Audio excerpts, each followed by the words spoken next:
Hey everybody, welcome back to Gigs.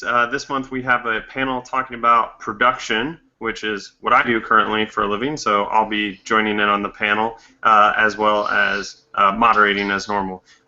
If you have any questions, feel free to ask them in the chat. I'll be pulling those questions in, and we have a bunch from Facebook that we'll be starting with. Before we get going though, Tanya and Tamir are going to introduce themselves. Tanya, why don't you go ahead and introduce yourself? Hey, I'm Tanya Watson. Let's see. So I've been a producer in total for about 10 years and in the industry for about 14. I got my start in QA actually, working at Microsoft in the old Xbox days, and worked with this company called Epic Games, making Gears of War 1. That's how I know Grant. Grant and I worked together. Um, and way back in the day, I was the test lead for Gears of War 1 and just loved working on the game. So I asked them if they needed a producer because I really loved the job after working on that game. And they hired me on as an AP, and I worked my way up to being an executive producer by the time I left. So when Grant and I worked together, I was the EP for Fortnite, and I worked in publishing at Epic as well as all of the Gears games. And I was the lead producer for Bulletstorm. Worked a bit on UT, so I guess you could say I've kind of done everything that Epic has worked on. Yes, Tanya was my boss. She hired me at Epic, so just trying to bring back the love here. So, Oh yeah, all I'm right, not there Tamir. anymore.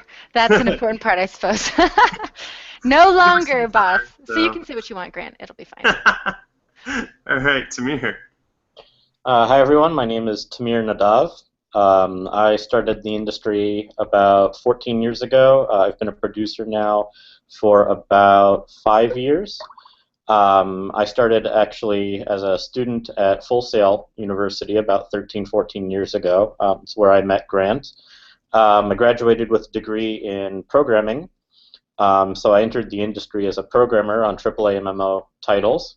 Most of my tenure in the game industry is redacted since I have most of my experience has been on titles that have been canceled. But I went from a programmer to a game designer for about 7 or 8 years, and then moved into game production. And then from there, I migrated into central services, which is what I'm doing today. So now I'm over at Telltale. We've done games like The Walking Dead, Minecraft Story Mode.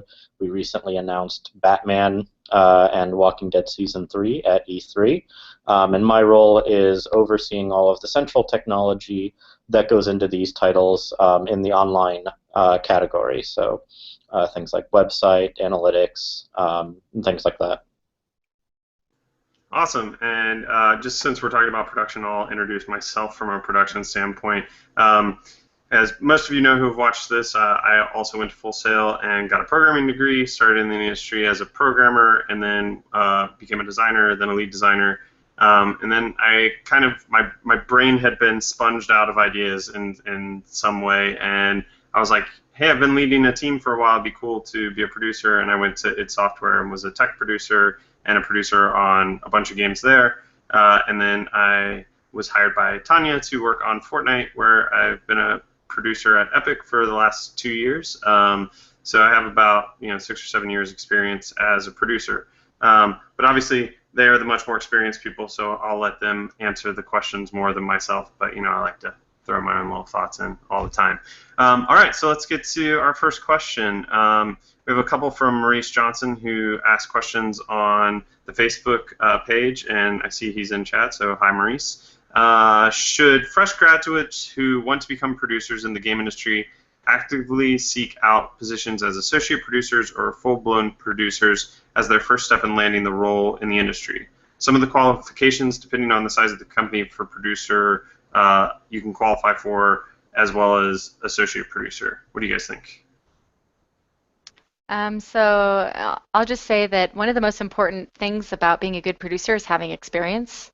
And so, like, however you can get it, if all three of us have been in other places, right? Like, I started in QA. I don't know, I worked on 3 or 4 games before I even moved into a production role. I could not have imagined, I don't know how you guys feel, I could not have imagined going right into production and like leading a team without actually having worked in other capacities because I would have been clueless, I think. I mean, what do you guys think? I agree completely. I think one of the things that really sets production aside from any other role is that even at its base level of an associate producer, you're still required to oversee development happening in other disciplines. And so to me, it doesn't make as much sense to hire somebody straight into a mid-level position or even an associate level position without having some experience in one of the other disciplines that they're working with. And I tend to really prefer producers who are coming in who have an art background or an engineering background, because if you're going to be communicating with these people on a daily basis, it really helps to be able to have experience speaking their language. Mm-hmm. So I'd highly suggest anyone looking to get into production to, if they're coming in as an associate producer, they're doing so because um, they've demonstrated an ability to communicate, but ideally someone will come from one of the other tracks first. Yeah, I think in regards to the question, it'd be kind of hard to come into a job straight as a producer if you don't have some sort of project management experience as well. But as an AP, you can kind of come in and learn things about the company, about the project, about making games in general. But most of the APs that I've worked with have a background in something like what you guys are talking about, either QA, programming. One of the APs on Fortnite right now had basically live show production experience, which was similar to what I had, but his was he worked at Universal Studios and managed like hundreds of actors, right? So it's pretty similar. I often tell people there's a book called Artful Making, which is actually about the similarities of live theater and video game development. And it was interesting when he joined the team to talk to him about the similarities. And so, we often look for people who have those interesting backgrounds but have project management to come in as an AP as well. So I would say in regards to the question, kind of hard to come in straight as a producer. Even if you feel you qualify, they're probably going to be like, we want some form of experience in project management. But if you have that, hey. Well, it also depends on the type of producer, and more, you're seeing the splits, right? Project management is one discipline, product management is one discipline, and then there's the design producers and like the BI analytics operational producers that need more business acumen and more like an econ background to really kind of understand what they're seeing in data and how to translate those reports into things that need to change in the game.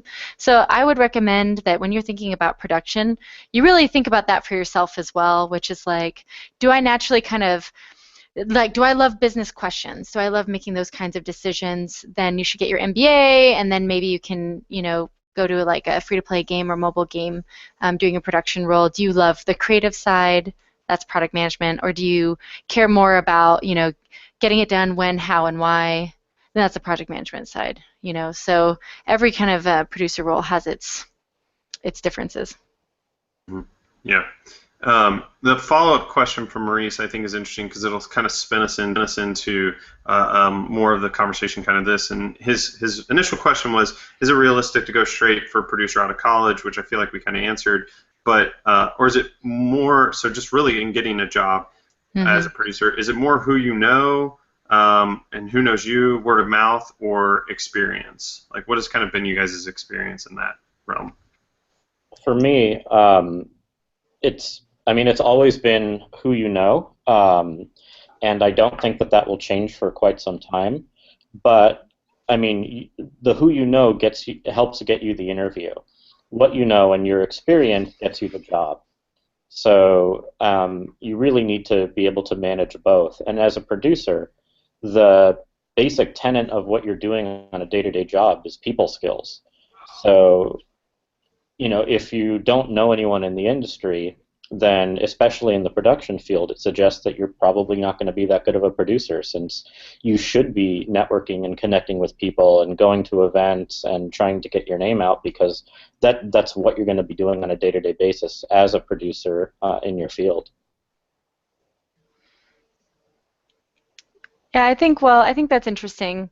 I think that, I don't know, I might offer the other side of it, which is that you have technical producers as well that don't necessarily need to be, hyper connected, and if I'm building a production team, like I definitely want that balance of the more relationship building folks versus the production or project management types that just want to, get everything done and stuff. It is, I think I totally agree though on your comment that it's who you know. No, it's not just games, right? It's everything. Like, and I've gone through this now that I've been unemployed for a few months, and I'm like, oh my God, it doesn't matter that I know all of this stuff and I have all of this experience. It's really just about who I know. That's what's gotten me my ins. So I think no matter who you are and what you want to do, that's really important. Yeah, every job I've had someone introduce me in some way. So Epic was a little bit different because I knew people there, but I didn't necessarily have them kind of bring me in. I kind of worked through a recruiter, and they kind of helped bring me in and stuff. But once I was in the interview, that's when Tanya and I started talking. That's when we met, and it was more about what there. But we did kind of know some of the same people and stuff as well. So, and as we got to know each other more, it's like, oh, we know all these people that we know in common, and then you find other things. But every job I've had has been sourced in some way by someone I know. My first production job was really crazy because it was literally a recruiter at id, who actually now works at Epic as well, who was like, hey, do you want to be a producer? Because we need some. And I was like, yeah, okay. Right. But that was kind of a bit of, I knew her, but also she knew what I had done. She knew my experience. We had built a relationship over many, many years. At that point, we had already known each other for 5 years. So, one of the things I often tell people is in any job, in any industry really, but especially in the game industry, it's not just about who you know, it's about do they know who you are, and do you maintain a relationship with that person, right? It's not just like, I have your business card, now I'll call you and you'll give me a job 5 years later. It's like, I actually know who you are. We make chat on Facebook, or, I comment on pictures of your family or something like that. It's building that relationship like Tamir was talking about. I think that's incredibly important, and I see so many people sort of make that mistake that they meet people at conventions, or they're just walking around up to hundreds of people, and they're like, hi, my name is Bob, can I have a job?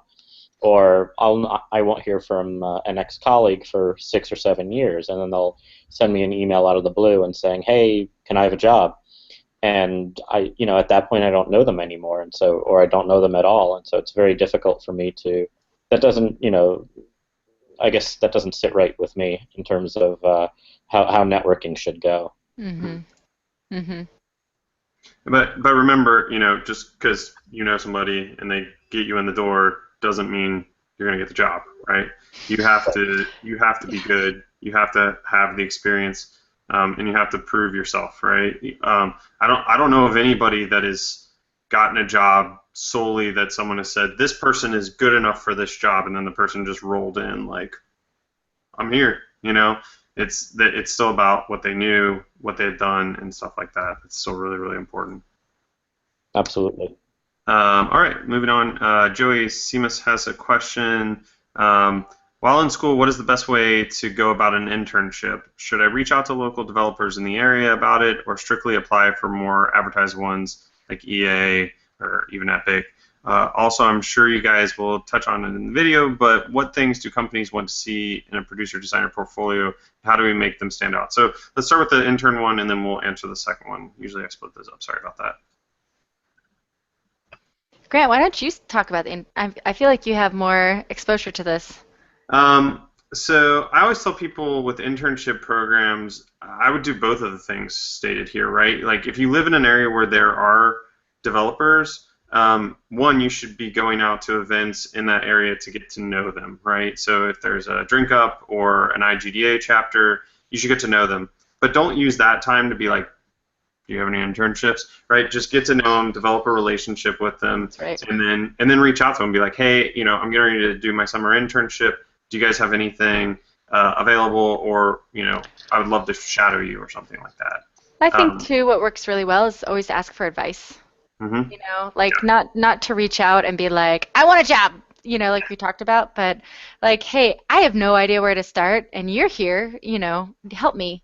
What path can I take? And I find that people really respond well to that, because everyone, like, I don't know, maybe not everyone, but a lot of people really like to help, especially if they like you, they'll want to help you.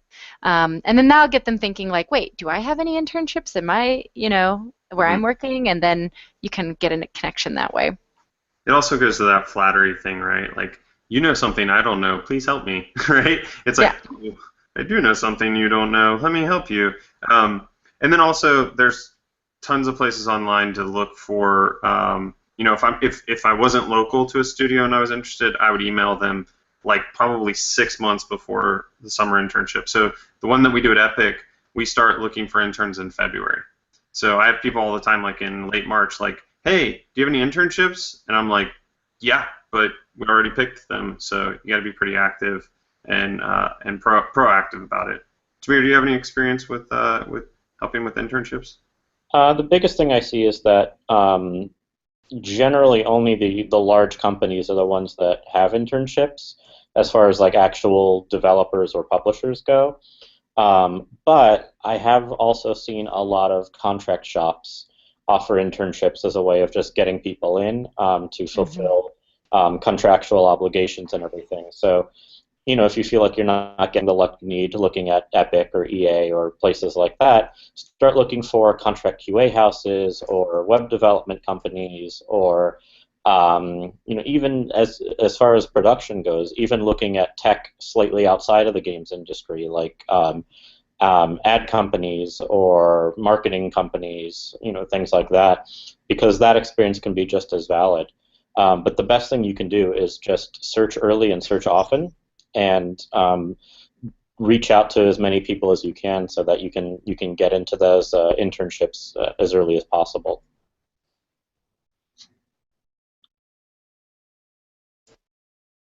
All right, next question. Sorry about that. So let's finish out Joey's question here. So, what things do companies want to see in a producer portfolio? How do we make them stand out? What do you guys think about production portfolios? I've never had one. I've had a resume with things I've done. Like, So, the most important thing that I want to see on any producer's resume is that they've gotten shit done. Like I don't even know a better way to say that. It's just I want to see projects that you've worked on from beginning to end. I want something that has shipped, or something that has at least completed, something that is good enough to be posted onto a website in terms of here's something I've done. Because the biggest thing that I see, in terms of the difference for entry level people between the people that I hire and the people that I pass on is, you'll see a whole bunch of indie projects and indie mods and a bunch of friends getting together to try something, but everyone can start something, but very few people can actually finish it. So if I can look at your resume and I can see, okay, yeah, you may be fresh out of school, but you've actually completed 5 independent projects, or you oversaw development of, I don't know, a building, the playground, or whatever it was, but you saw it from beginning to end. That tells me that you're someone who can get something done, and that's going to be inherently much more valuable to me than someone with 10 years of experience at only a few sparse parts of projects in various stages. Yeah, I mean, for me, I've I've not run into this idea of a portfolio for producers. I don't even know what I would do if I got one. I don't, like, oh, cool. But when I'm looking at resumes, I also look for, were they there from the beginning to end? Did they see all parts of the dev cycle? And then when I talk to them, I'm really curious about what they learned from that, or if they left early, or if they came in the middle. Like, what were the things that they felt like that they saw, and then what would they have changed if they could have been a part of it from the beginning? Because a lot of producers I find don't have a chance to see the whole thing, but that is awesome experience. Like, if you can be there from when you're in those pre-pro stages or even the green light stages, and be there to the end, that is really great experience. I also look for people that are really passionate to be in production or project management. They haven't swerved around from design to project management, and with their indie projects, if it's an entry-level guy, that they haven't done some design stuff and then some production stuff, because that kind of just shows me that they don't exactly know what they want. When I look for producers, I'm looking for people that know in themselves that this is what they do and they love it through and through, and they're not going to get on your project and be a designer, and they're not going to try to tell the programmers how to write their code. They're going to focus in on making that game great. So, the way to see that in resumes is usually just the terminology that's being used, that consistency of the types of jobs they're doing, and that they're really passionate and driving for it, I remember you actually asked me about that because I have, both the backgrounds as well, and you were like, are you going to come on the team and be like, these are my design ideas? And I was like, no, I promise. Yeah. To this day, I think I've added one design idea to Fortnite after 2 years. So, yeah. I have to say, Grant, you held up to that part of the bargain, so you're good. It's hard though. It's because everybody who makes games has design ideas, and I think I'm going to go on a little tangent here, and I'd love to hear what you guys think. But as a producer, unless you're kind of in that role, sometimes an EP will do that, or sometimes you are kind of pushing the team a little bit, but you have to really turn that designer off, because especially if you learn about the history or you don't know the history of the team and their experience with producers, sometimes coming in and giving a design idea is an order, right? It's you are now going to go do this, right? So you have to be very careful. Whereas when I was a programmer, I was just spouting design ideas at all times, which is how I then became a designer. But what do you guys think about that? How do you self-censor yourself, I guess? Well, for me, I guess I was really bad at, well, I don't know if I was really bad at that, but I was pretty bad at it for a while in my career. At Epic, production was more creative. It was definitely one of those places where producers were a little bit of the design hat, and we didn't have a lot of producers on the team. And so you kind of were a supplement to creative in a lot of ways. And so, in some ways it was too much, and in some ways it was for the good, which always comes down to quality, right? Because I believe a good lead producer always has their eye on what makes the game better and how it's good for the people who are playing it. Number one priority, it's why are we making this game? Who is it for? And how do we always make it better? That's what you're doing as a producer, constantly. And so you might have to have some design interaction in order to get to the bottom of that. But that means asking questions and driving that through, not telling people what to do, right? Not saying this fucking, down the barrel system fucking sucks. Where are my muzzle flashes? Blah, blah, blah, blah, blah, right? As a producer, obviously, that stuff because you've done it over and over again, but the design team has to figure it out. And wait, maybe muzzle flashes don't even matter. Maybe that's the worst idea ever because of the kind of game you're making, right? So I think that's really the key. I tend to self-censor myself by constantly reminding myself that I view production as a support role rather than as a leadership role. And so I'm always trying to encourage people and say, how can we make the game better? How can we, make this feature look better? How can we, what can we do to get people really excited, and just sort of encourage ideas to come out? And when people are in that mode where everyone's sort of sharing ideas back and forth, I'll throw things out, but I'll try to make myself as non-threatening as possible, so that my ideas, and I'll laugh at my own ideas as well, to just try and encourage people to see me as, as a supporter and not as a dictator. And by enforcing that dynamic of the fact that I'm just here to help, it gets people a lot more accepting of my ideas as just ideas, as opposed to as direct orders. And the other thing is, I also try not to micromanage, to look at a feature and send an email saying, this blue needs to be 20% more blue, and we need to add muzzle flashes, and all of these other things that are just line items that become JIRA tickets. But by constantly maintaining a healthy communication with my team, as a supporter and ideally as a colleague, it helps sort of temper a lot of the things that I can say to prevent that issue from happening. Yeah, Yeah, for sure. So Tanya, earlier, question comes from Renee Johnson. Earlier, you had talked about the different types of project manager, producer. Maybe you're more design, maybe you're more people management, maybe you're more this. Hmm. How do you think? How do you guys think is the best way to determine that? If it just says we need a producer, right? How do you determine what exactly the role is that they're looking for if it just says producer? Yeah, read that job description. Ask a lot of questions. Because it may be that the people asking for the producer don't exactly know what they want either. Which, I mean, it sucks, but at some of the smaller companies, especially when you have such a generic term as producer being thrown around, it's like you kind of have to get to the bottom of it. Maybe they want all those things. And it's like, well, we need someone who can run the schedule and also work with creative to like figure out our priorities and also do the business side and like get publishing in order, like, you know, three different kinds of jobs. But yeah, the keywords you could look for is if they're looking for someone for project management is like if you see agile, project methodology, or anything about methodologies and process and scheduling and any of that, that tends to be more of the project management bucket. Product management is all about quality and developing the roadmap, developing the milestones, leading the team, helping drive the vision, establishing what those are, that pillars, and really being the driver of the priorities for the game. And the a product owner, as part of like being a product manager, is really saying like, oh, hey guys, we said this was the most important thing. Well, it's not really looking like it's the most important thing, and really helping to drive the team to figure that out.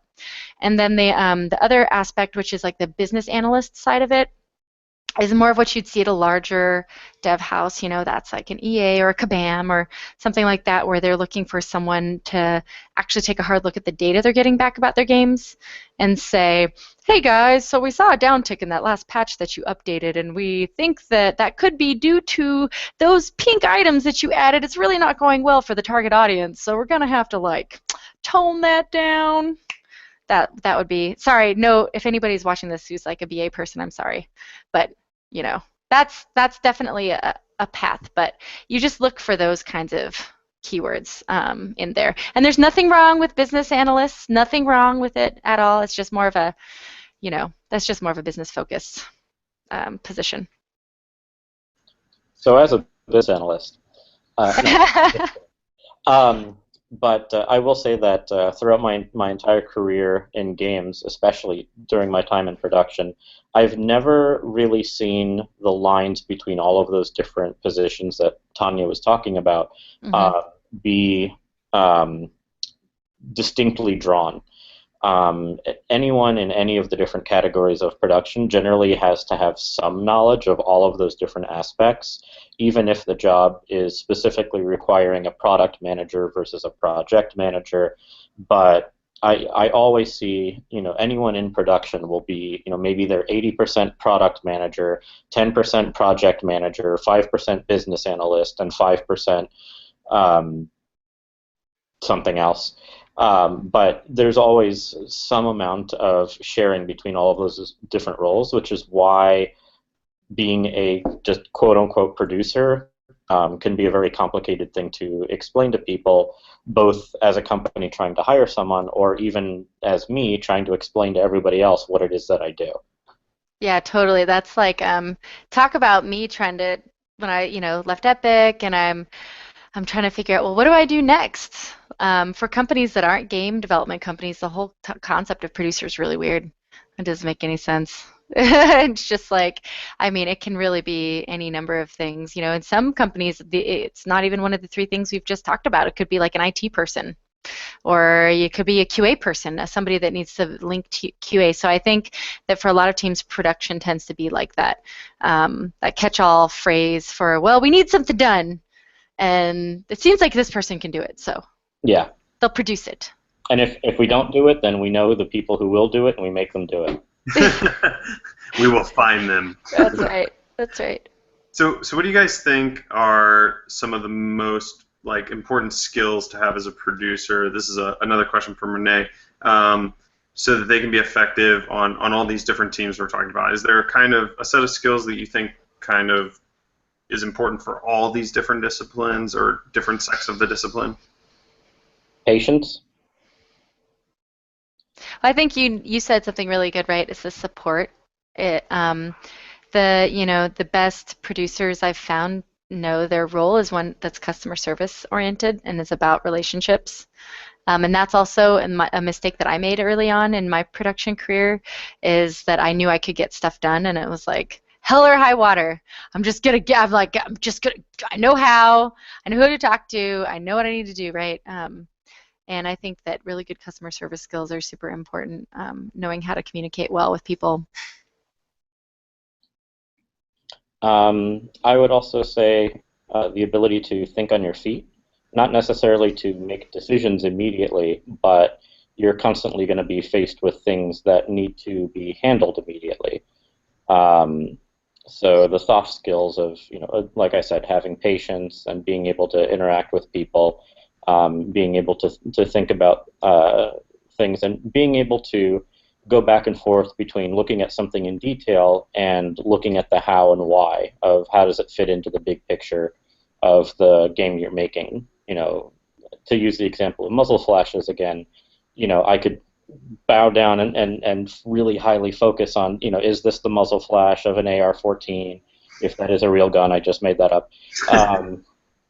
Is the color right? Is it branching out in all the different ways as it's supposed to? Or looking at does the muzzle flash really affect gameplay that much? Is this something that people are talking about on the forums? Is this what they're really looking for, or should we be focusing on something else? And you need to be able to go between those two ways of thought, which is very difficult to do actually. And even the best producers can take a lot of time of really just shifting between left brain and right brain in terms of the way that you're thinking about things. Yeah, I would say being able to also take big picture, well, and be able to understand the big picture and how what you're doing applies to it, but also being able to break it down into ways that people can understand, so that when those pieces do change, you know how it factors back into the big picture. Because I think that's a part of thinking on your feet, right? Which is like, oh man, I just got new information that completely changes the way that I look at how this project is structured. Okay, like that quick calculation of, okay, how does that affect everything else? And knowing when to say, I need the time to figure it out, rather than just reacting, is really important. That's what I was going to say.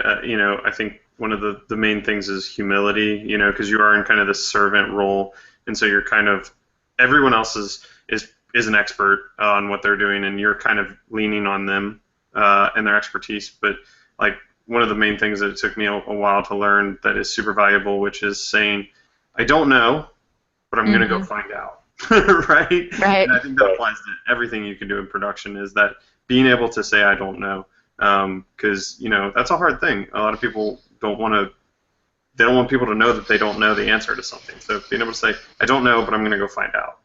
And then following up. Oh yeah, excellent follow-up skills. That's got to be also a really, really important thing about being, because it's almost like your number one value you can bring is when somebody asks you a question and you're like, I can find out for you, and they don't have to think about it anymore, and they know you have it. That is huge. Yeah, you're really taking as much off of the rest of the team as possible to let them be experts and awesome at what they do. All right, next question. Oh, sorry, go ahead. Yeah, the one more thing I really want to add that I think is important is the ability to resolve conflict. There are a lot of producers who are very timid, or who can be intimidating, who really like to get into people's faces, or they just let people do whatever they want. And both of those situations are equally damning to a project. So you need somebody who can be assertive without being aggressive, someone who understands the human element of getting work done and getting things done on time, and can mitigate things where you've got a whole bunch of people who are super passionate and sometimes working really late and very tired, having a lot of different ideas of what will make the game a better game and what's the best way to do it. And as a producer, you need to be able to hear all sides and make the best decision that you can with the information that you have. So conflict resolution is definitely a very important and very difficult skill. Yes. Totally agreed. So this one is about making that movement from QA to production. So Sam Ballard says, basically they're really linked, QA and production, and he says, I have a lot of experience in QA. What can I, as a QA person with assistant lead experience as in QA, do to make the jump to production? How can I best highlight the skills I have that are super applicable to production, besides just bugging the current production team? Yep. So step number one, he said he's doing assistant to the test lead, is to become a test lead. Being a test lead gets you insight into the triage process, which gives you insight into how things are being prioritized and what like the day-to-day bug, like the glide slope is when you're locking stuff down or as you're trying to reach major milestones, which is not obviously not the largest part of production, but it's that insight into trade-offs that's really important that all producers, especially in a leadership role, have to make all the time. So I would say that would be step number one if I was an assistant QA lead, to make that step to a full project as lead QA, and then in that role look for ways to help production. So reaching out to the team you're working with already and saying like, hey, this seems like low-hanging fruit for you. Let me take it. And I'll do it in my free time. It'll be outside of my other duties. And so you can start to really kind of show people that you can absolutely do those things, and they'll love you for it. The most important thing I can add to that is whatever you do not put aside your primary role of being QA. Right. I see a lot of people who want to, change careers, change from, programming to design, or from QA to design, or production to design, or just to play on design. But the biggest thing that I see sometimes is that they stop focusing on their job to try and learn how to do the new job that they want, and that is absolutely the worst thing you can do, because you need to be a good worker first before anyone would even be willing to consider you shifting from one position to another. So if you can be a rock star QA, lead, and demonstrate your ability to manage QA situations and the bugs as they're coming in, especially during times of release when things are really stressful, then you will show to producers that you're capable for doing more. And while you may feel like you're going to end up in this place where you're irreplaceable, at the end of the day, especially in games, everyone's replaceable. So don't let that hold you back. Continue to demonstrate how good you are in QA, and especially in leadership of QA. And if that particular employer isn't bringing you into production, then maybe at some point it's worth starting to look around, since a lot of times people end up moving between careers and jobs company to company as opposed to internally. Awesome. I don't have anything to add. Those were perfect answers. JDB is always great, asking tons of questions, so he's got a good couple questions here. Producers, in my experience, often will eventually have a say in the people that make up their team.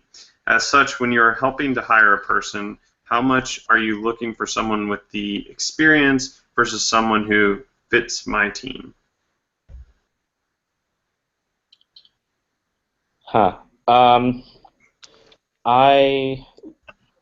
It depends on the role. If it's a producer role, culture becomes a little bit more important. Really, aside from being technically skilled, because I can always teach people how to be more technically skilled. Like, programmers can become better programmers, producers can become better producers through technical learning and workshops and things.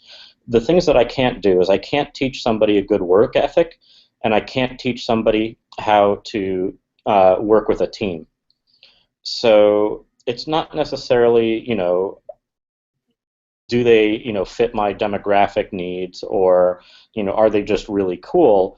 It's essentially, I have the same thought in my head whenever I'm hiring somebody. It's, if I'm trapped with this person on a deserted island, would I want to kill them in less than an hour? And if the answer is no, then then to me that sort of qualifies the yes, they're going to work well on the team. But to me, that's as equally important, especially in a role like production, where they're going to be interacting with other people so often, as it is with having the experience. As long as there's enough experience on the resume that demonstrates that they're capable of actually doing the job. And I would say for me, it's just to answer the question that it's very like it's a very delicate balance of having the experience that you're looking for, but also looking to fill a hole on your team. And I'd say that really people that are producers in particular that have really good relationship management skills and understand team dynamics really well should always be thinking about, how is my team working together well? Like, what are the clicks? What are the things that we're naturally doing well and what aren't we doing well? And be on the lookout for that in people who interview as well, not just the tech skills. And I know that's hard to say because it's really like a wonderful universe if you get multiple people with the tech skills you're looking for, and you get to choose like, oh man, and this person's totally type A, and I have a whole team of type Bs, and how will that actually work? And actually take that into consideration, right? But it is when you are in that position, it is something. It's like I'd say it's like the second layer. It's like, or maybe it's even the third layer. Your first layer being tech skills and what you need, and then also that culture fit. But then also the team dynamics and how do they fit in, and also things like things I would take into consideration are they collaborative? Do they have leadership potential? What is their communication skill? How detail-oriented are they? What is needed for the role? Are they okay with things like, are they okay with stress? Like a programmer who can take inputs from lots of places is really, really valuable. And it's also tough to get programmers that have natural lead abilities, because programmers tend to be really great at sitting down and writing code. So these are all things I guess I would just take into consideration when I'm interviewing somebody and say like, okay, if I have the say and their tech skills aren't as high as they could be, they're a 90 out of 100 and not 100 out of 100. If they have those other things, yeah, I'll definitely fill them in. And that's just knowing your team really well and what the gaps are in it. Yeah, very true. All right, next question from JDB as well. He used LOE, so I just want to say, speaking the terminology here, but I'll explain it. When you're making a level of effort decision, an estimation on time for the schedule, how frequently is that a gut decision? For producers? Yeah. Hopefully never. Sorry, I don't want to be condescending or anything, but I mean, it's like so when you're figuring out kind of what your plan is going to be, step 0 can be gut feeling in terms of like, okay, I should say maybe step 3. Like step 0 is what the hell are we making, and like how is that important, and what are our priorities? And then, from there, who's on my team and what can we do best and what are our biggest risks? And then step 3 being like, okay, based on that, what are the features and how large are those features? And then what, based on our priorities, in what order should those go? And then I can super rough be like, oh God, this is a really big feature. This will take 3 months or something. But when you really get down to planning, those estimates, like when you're in the talking days at that point, that should always either be based on data or come from your team. In my IMHO, because as producers, it doesn't matter how much experience we have. We're not the ones writing the code. We're not the ones doing the art, right? So unless we've got a big stack of data that's like, yes, we can absolutely make characters in this amount of time and rig them and blah, blah, blah, that should come from the team that's doing the work. I agree. I mean, I think as producers, we always make gut, assessments, but those are not what end up being written down in stone. That's merely just, based on my rudimentary understanding of everything going on. I think it'll take this much. And if the programming team comes back and says, no, it's going to take 15 times as long, then, we obviously need to have a conversation to figure out what my understanding is and why I'm so off. But, I think it's important for producers to have the ability to have an initial moment assessment in terms of their own brain of, how feasible is it to do something like this in the time that we have, to be able to say that's absolutely impossible, or yeah, sure, we can get something like that in, but definitely we should be following up, talking with our team, and actually, like, the gut check should not be what ends up on a printed document. And as our experience grows, being in the industry, over years and years, hopefully our gut initial reactions become better and more honed over time. Go ahead, Grant. Well, I think what you guys said is really true. So like, I always have like an initial gut reaction, which is like, oh, there's no way we're gonna get this done, and then it's go find out why, right?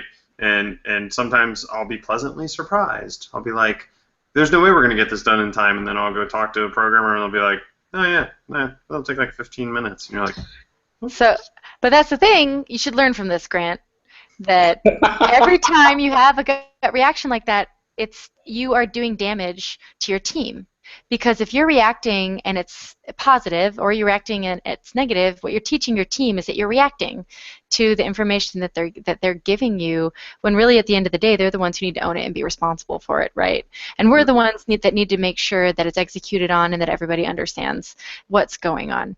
And what I worry about is that bias that constantly gets factored in, where people are like, oh God, I don't want to talk to Grant, because if I tell Grant, then Grant's going to be like, oh, Doug, we can't possibly do that.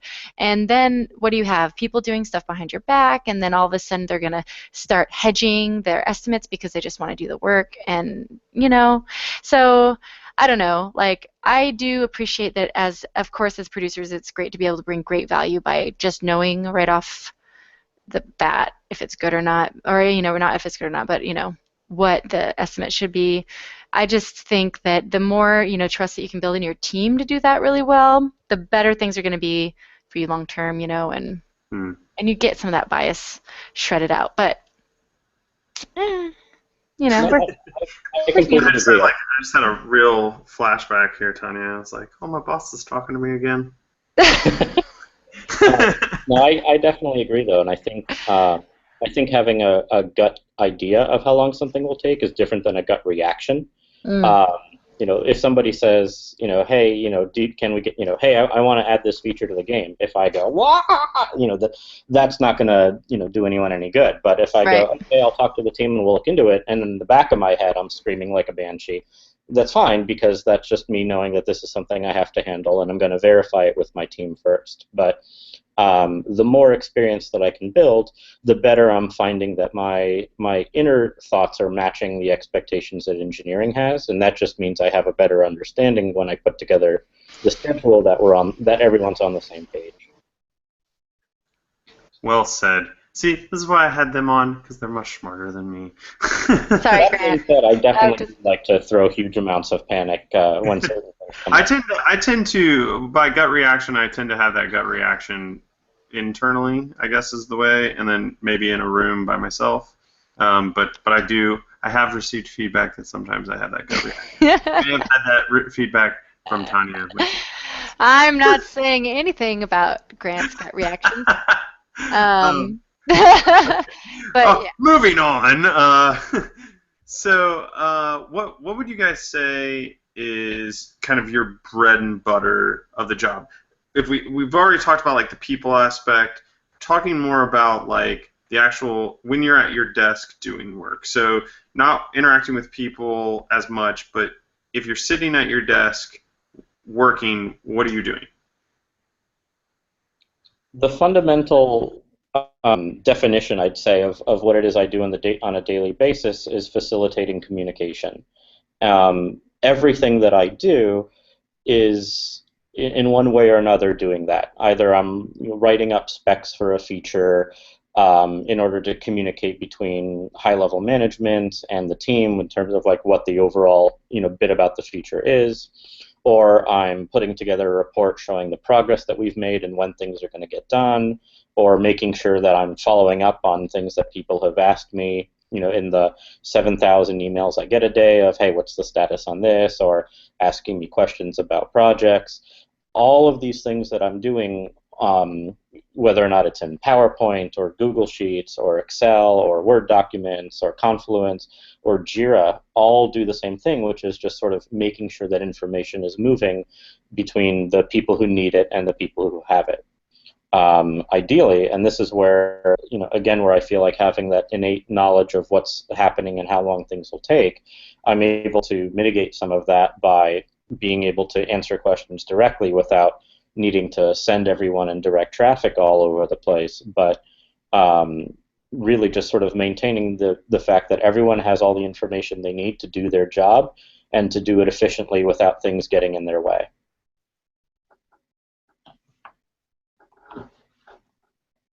Yes.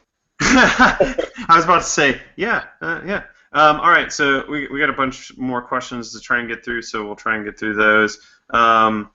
Josh Cohn asked a question that's unique to his position, but I think we can give him some feedback. I have a unique position that I'm hoping you could help me with. I just recently graduated with my MS in digital media, but my thesis was based on virtual reality design and development. I'm not sure how exactly I should promote myself. I've made some VR content. I've had an associate producer position, which seems more likely to get my foot in the door. It's always been my dream to work in games, and I'm not sure if the skills will be transferable one day. What do? Well, I said, what should I do? But what do? Well, I think that he has to answer for himself, like what is it that he wants to do, and really kind of go for it, because I don't think it doesn't really matter what you've done your master's thesis on if that's not the thing that you want to do ultimately. Like if you want to design for VR and UX, so user experience, like you should focus on that, and that's what you should do, which is very different than a production role. I don't know. Am I misunderstanding the question, Grant? No, I think that's accurate. Okay, because that's the thing. Like, people are gonna know when you're pushing for a position that is in line with your background, your passion, your expertise. Like, that's gonna make itself pretty evident. And if it's not, then it's not gonna work. A lot of game companies kind of figure that stuff out pretty quickly. The biggest thing I can see is a lot of people will ask me, how do I get in games? Mm-hmm. And I want to work in games, I want to make games, but there's so many different things you can do. That's like saying, I want to work for a bank. It's just like, well, you could be a teller, you could be a manager, you can build ATM machines. I mean, you can help, construct the building. There's 1,000 different things you can do in the industry. And so the best thing you can do is figure out what you want to do, and then tailor all of your portfolio, your resume, your conversations, your business cards, because you should have business cards. Tailor all of that to what it is you're trying to do. Like, I want to be a VR game designer. I have a VR game design portfolio showing off all of my VR game design, my resume, showing all the different VR game designs I've done. That's how you convince people that this is something you want to do. Yeah, as portfolio building when it comes to design is much more important than, for us producers. So doing as many projects as you can, even if they're just for yourself. I know it's not the same as doing them for others, but interesting exercises like if you guys have heard of the site Behance, Behance. It's a great site where freelancers go to basically advertise themselves and get upvoted and featured. And there's, I don't know, hundreds of thousands, if not millions of people, I think, that are on it. But like, there's all sorts of people on there, especially in the UX design space, that have a concept that they've worked through, a problem themselves that they want to, like, I think one of the things I saw in there was like redesigning the League of Legends HUD. Like, someone just took that on themselves to say like, if, as a UX designer, how would I redo this? Like, how would I do this for VR? What would that look like? And what it does is a lot of employers are on sites like that, and they go like, and they find it very valuable, I think, for folks that are trying to do things that are similar as them. So it just kind of comes down to you and your passion. Well said. All right, so some more questions. Some of these are a bit faster for us to get through.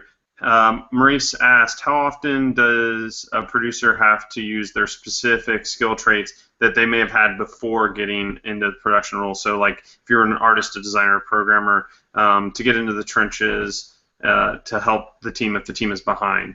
I can say the bigger the team, the less likely you are to do that, from my experience. When I was working on small teams, all the time, I would jump in and code or design or something. But you find yourself, I found myself doing weird stuff. So like there are like videos in Fortnite and for like your skills, and I made those just because it was something that was within my wheelhouse because I'm pretty good with Premiere. And it would help the team. It would save somebody a couple days. But what do you guys? Do you guys have any experience kind of with producers jumping in and doing actual boots on the ground work? I would revoke the ability for any producer to check in code. Not because I don't trust their coding ability, but there is no way that they have the amount of knowledge necessary for the entirety of the tech stack to be able to do something without causing problems. Mm-hmm. So usually when people are moving into production, I will actually revoke their ability to, to check things out with Git, or whatever, to be able to modify code. Where if they need something done, they can communicate it. Yeah. But merely just as a safety precaution. Yeah, I'd say that it's really important as a producer that you can, if you can, like I think Grant said a really important thing there, which is like the difference between a big team and a small team. Like if you can, for a producer, it's your luxury to be the checks and balances for your team, which means that if you are writing code or you're doing design work or you're doing art, you're not that. You can't be. At that point, you're too close to it, and you can't make good decisions. Now, obviously, if your team is like 5 people and there's no one to do that stuff, then you're gonna do it, and that's what you have to do. But if you're looking at going to an EA or something like that, a larger company, a larger studio, then that is really important that you can maintain that that line in the sand, like Grant did really well when he came to Epic. For me, coming from QA, I found what was really hard for me is I think I was pretty damn good at my job, and so I was really hard on QA. I was really hard on the QA teams, and I think sometimes that was good and sometimes that was bad. And I've learned a lot from that, which is that you always need to expect the highest from your team, regardless of the discipline. And not unexpectedly so. So I was pretty rough on my QA team sometimes. So sorry if anybody's watching this from any of the QA teams I work with. I'm sorry. I've noticed that's pretty universal for people that come out of QA. Some just general kind of getting into the industry questions. When would you consider a candidate no longer an entry-level junior person? Wow.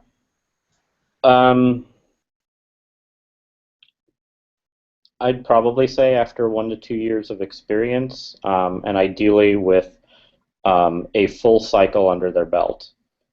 Like someone who has gone through the concept phase, the development phase, and then the final push to get something over. Depending on the size of the company is when I would consider that person now, a mid-level range. For companies with thousands of people, I think there's obviously tiers that you need to go through. But I think you sort of lose your entry-level badge once you go through the final push to push a product over the line. Yeah, and I'd say that for me, I don't know what the exact things are that they have to do to get that, but I look at it as someone that goes from I can entrust them with a series of tasks to somebody I can entrust with a feature or a large set of features. So for me, that's like that jump. If you're entry level in production, that's someone who I really just expect to be able to, I can say, do this, this, this, and this, and I can give it to them, and they will go and get it done. They will manage that communication. They will make sure everybody's abreast of what's happening, but that's like very, moment to moment, whereas producing a feature is like, okay, now you are, depending on how the team is run, but maybe you're the core animation leads producer, and you have to work with them to figure out how are they prioritizing their work, how does it get into the schedule, and all of that. And that may take a cycle of experience. For some people, it might take more, because that can be a pretty complex ask sometimes. I like that definition, actually. I like it a lot. All right, next question. Have you ever seen a test for producers or done a test to get a job? Producer test. I've only seen one, and it was at Bungie. I'm thinking. Well, I haven't. I've been lucky, I guess, in that I've really only had to apply for a producer. Well, no, I mean I've done a bunch of interviews lately, but no. I guess surprisingly not. I've not had any.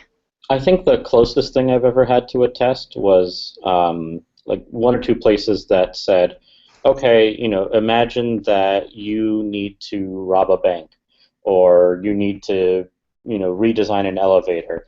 What would you do? And that's been the closest thing. So it's been more of like a a back and forth discussion with somebody interviewing me, to see how I think as a producer and how I would put everything together.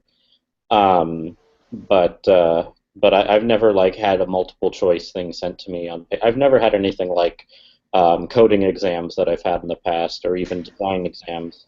Yeah. Wait. I've had people give me a bunch of fake data and tell me to put together a project spec and a feature request spec based on it. But I would say those are more projects than tests. Yeah, I mean, I guess like if I were somebody that was more going into product management stuff, like a big part of that is being able to develop user stories. And once again, it all depends on the place where you go, or user requirements. That would be something that I could imagine people putting together a test for, which is like, hey, here's a spec. What are the user stories for this spec, or what are the user requirements, or how would you organize your epics, and like, the user stories for things like that. If it's like a highly agile team, I could see that, especially for a more entry-level position. All right, this is an interesting question from Chris. If you connect with someone on Facebook as opposed to like LinkedIn, do you censor yourself on Facebook? Do you change the way you're talking if you're using Facebook as a professional network? I guess, would you change the way that you're talking on Facebook? Yeah, I don't use Facebook as my professional network. I actively censor my Facebook for any of my workforce, anything. I mean, not that I have that much going on Facebook, but I think it's a good practice to have some understanding in this digital world of what is private to you as a private person versus what is out there and in the public. So I would, if any person, not just games producers or anyone really, I would do a thorough assessment of your social media presence before applying for any job, especially if there's any chance at all that it could be a public-facing job. That's just good rule of thumb. I completely agree with everything Tanya just said. However, I don't do it at all. And I do Facebook Connect with everyone and share all sorts of things on Facebook. But for me, that's just sort of been a core tenement of my type of personality, and I think I tend to work in production in a very similar way. So that just sort of fits for me. But that being said, I think that is more a lucky exception to the rule, whereas Tanya's advice is much more valid and important. Yeah, I mean, and that's the thing too. Like, if you don't care, I mean, not that I'm not saying, Samir, that you don't care, but like if you're not too worried about that judgment, then I wouldn't worry about it. It's just for me, like I have such a broad swath of people that I want to like. People who are in the industry that I want to talk to and I want to share stuff with, that I want to friend on Facebook, but I want to keep that stuff kind of separate from like the people I'm hanging out with or drinking with or whatever, I think it's internet. One of the best pieces of advice that was given to me early on in my career is that what goes on the internet lasts forever. So take that very seriously, very seriously. Every picture you send someone, and you never know, especially if you go into an industry like games, a creative industry, where you could be doing streams, you could be, responding to people from your Twitter account. Like, it's really important that you keep that, as clean as you care about, if you care about that job. Yeah, I think for me, I use LinkedIn as my professional network, and I never post on there, and I accept everyone. Yay, thank you.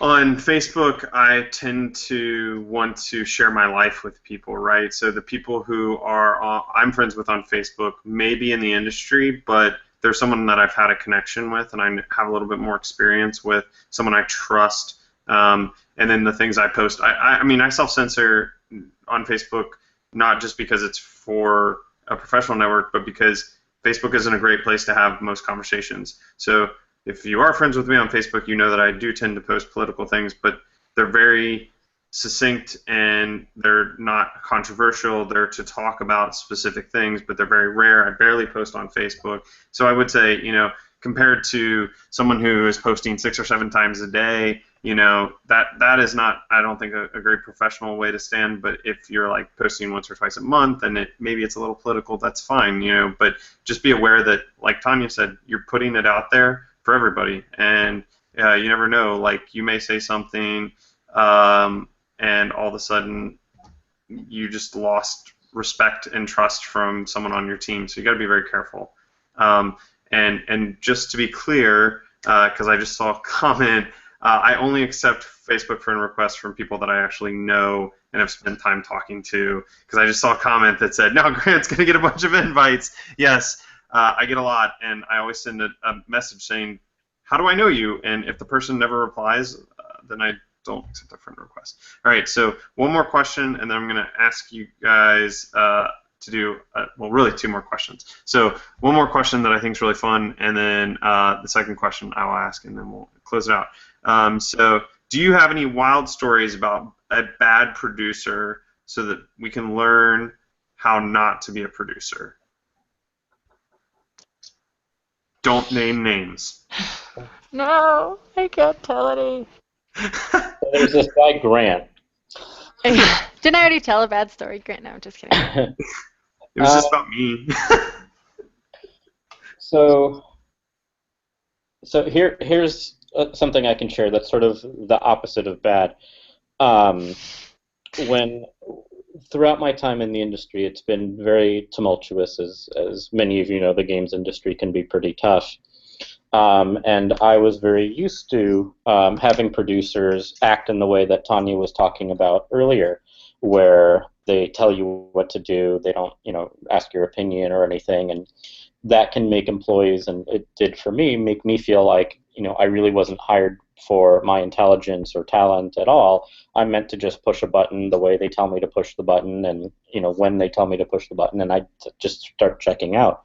But I was very fortunate when I started working at Disney to meet an executive producer who was the opposite of that, who taught me that my ideas of that a producer should be a support role and not a leadership role was valid. And so he was very encouraging and very supportive, and would interact with the team and make them laugh and help them feel like he was on their side. And that made the biggest difference for me in terms of actually wanting to and eventually transitioning into production. So when you think of someone like that, that would make me, that I'd have a bad day and he would actually, walk up to me and check to see if I was okay. And someone who would ask me how long I thought things would take, and then challenge me to try and get it done a little sooner, and encourage me to want to, rise to his challenge, was probably the best manager that I've had in terms of honing my abilities as a producer.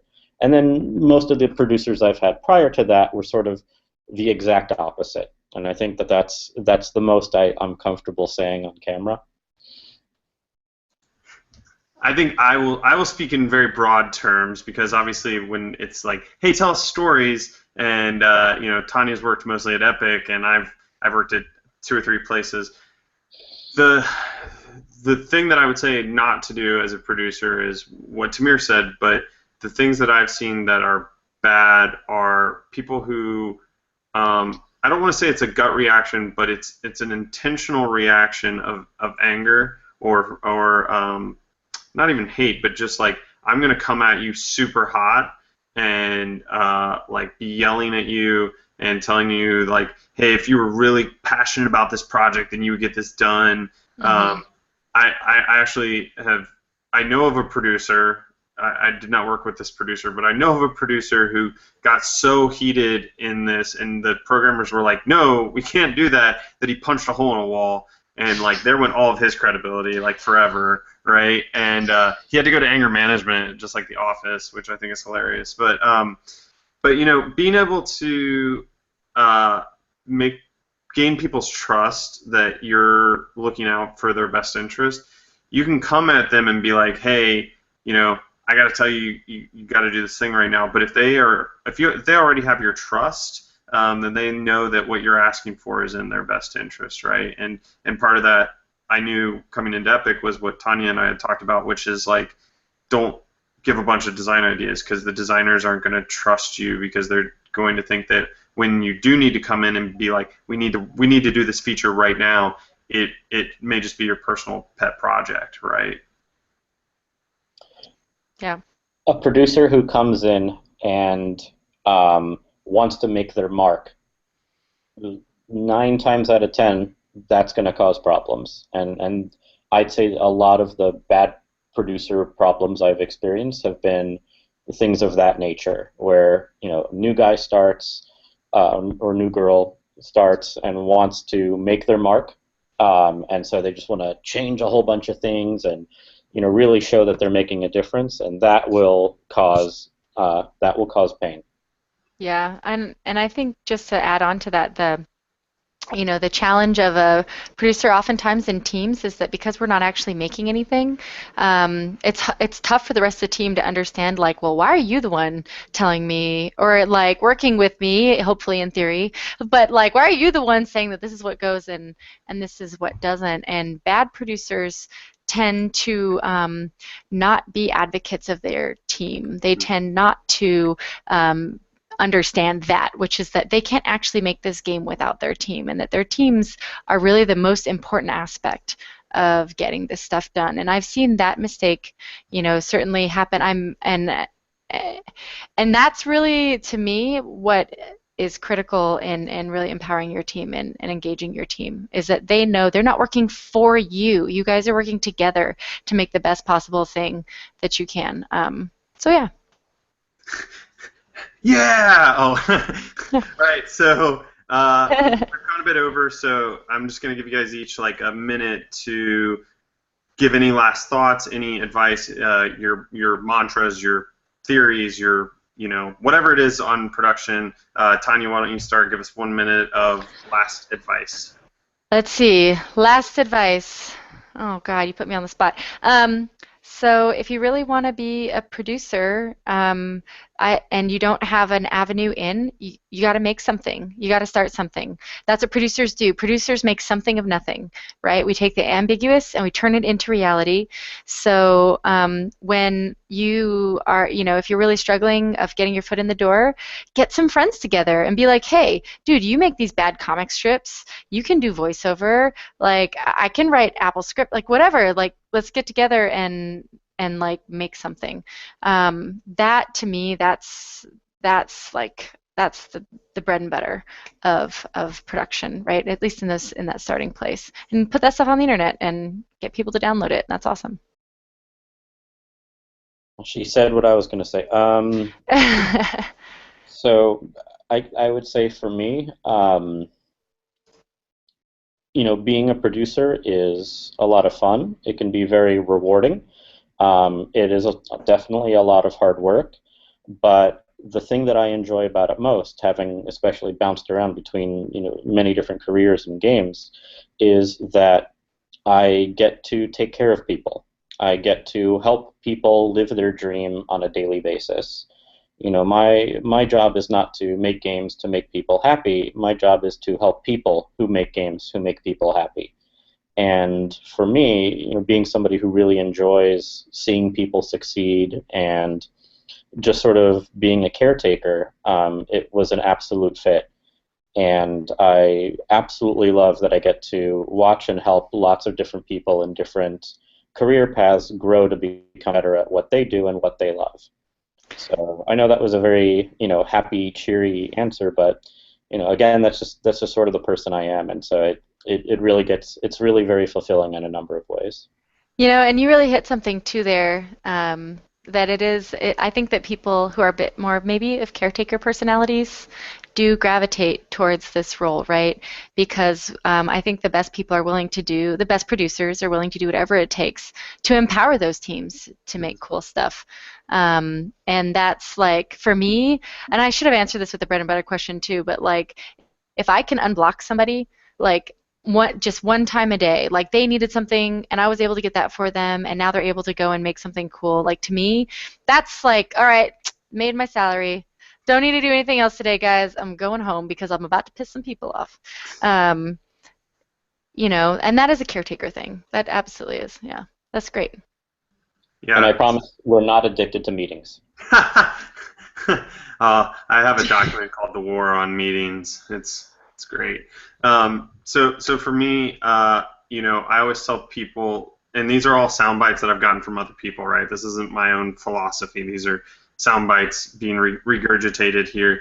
For me, being a producer is a very servant-like position. I always tell people you're the lowest of the low. The only person lower than you might be like QA intern or something like that. But even that, I don't see them as low.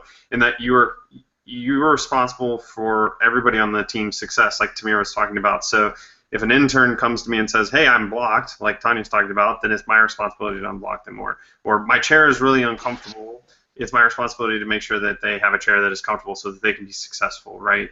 And there's an adage that's gone around for a long time, which is people over product over process, right? So that's how I kind of live my life as a producer, which is like the people are the most important, then the product, then the process, and I'll mold the process. We didn't talk about process specifically because there weren't questions, but also because I think that is the nuts and bolts of a producer, but not what makes a great producer.